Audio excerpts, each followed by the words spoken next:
TRS की रुकन खारूनसाज council के कविता ने बीजेपी से इत्तेहाद खत्म करने पर वजीर आला बिहार नीतीश कुमार की सितारिश की है और कहा है कि उन्होंने एनडीए से अलग होकर बैकडोर सियासत के दौर का मुकाबला किया है और ये एक मुस्बित बदलाव है। मीडिया से बात करते हुए के कविता ने कहा कि नीतीश कुमार का ये इकदाम पूरी कौम के लिए मुफीद है क्योंकि उन्होंने बैकडोर सियासत का डटकर मुकाबला किया है। के कविता ने कहा कि वो नीतीश कुमार और महागठबंधन की तारीफ करती हैं जिन्होंने ये फैसला किया है।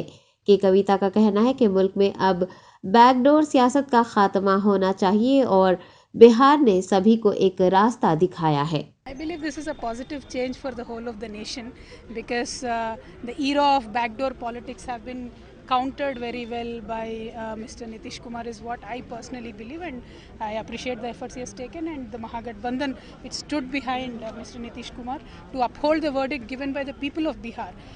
This backdoor politics should be one way or the other put to stop.